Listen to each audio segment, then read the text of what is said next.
Pandemi COVID-19 ini menjadi pembuka mata, pikiran, dan hati kita, juga menjadi tolak ukur dari usaha dan amal soleh kita melalui program yang telah kita sampaikan dan yang sudah kita jalankan selama ini.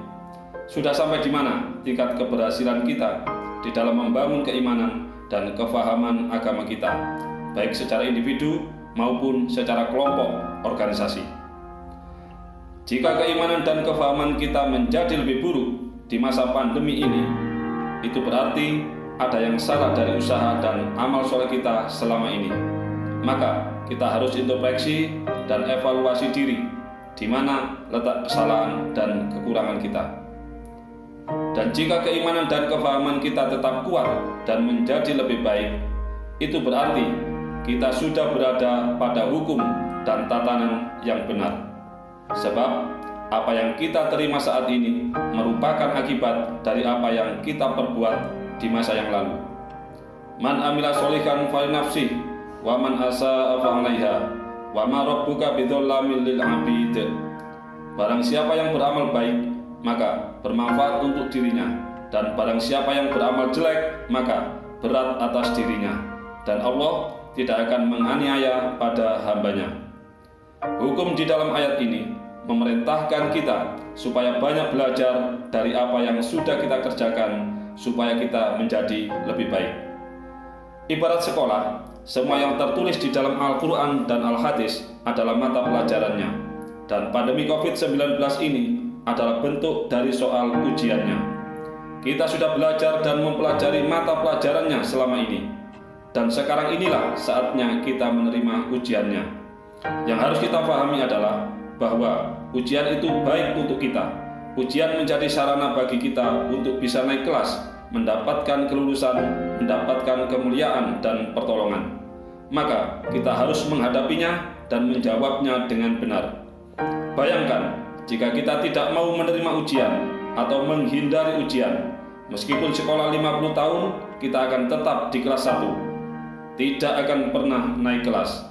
Adapun jawaban dari ujian kita pasti sudah ada di dalam mata pelajarannya atau di dalam Al-Quran dan Al-Hadisnya.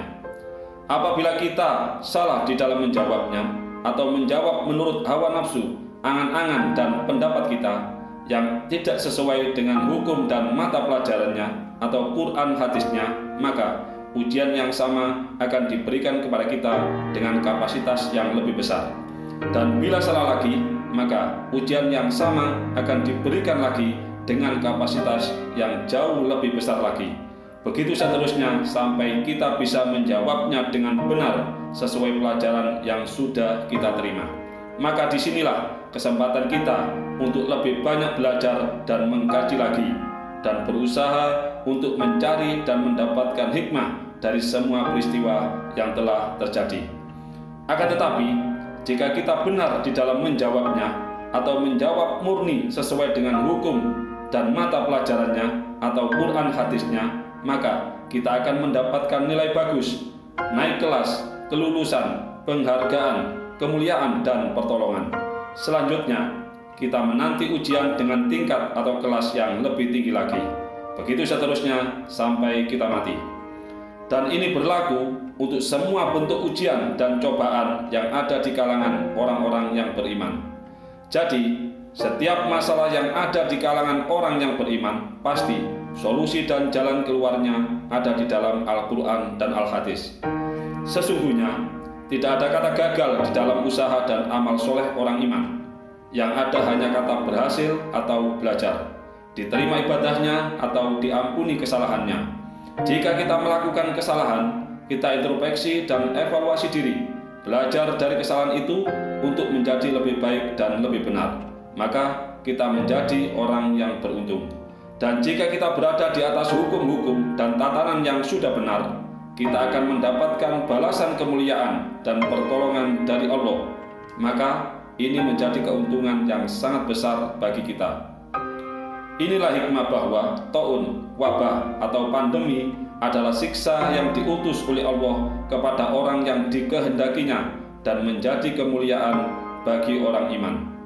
Di saat kebanyakan orang mengalami keruntuhan dan kerugian, di sisi lain orang-orang yang beriman akan mendapatkan keuntungan dan kemuliaan di masa pandemi ini.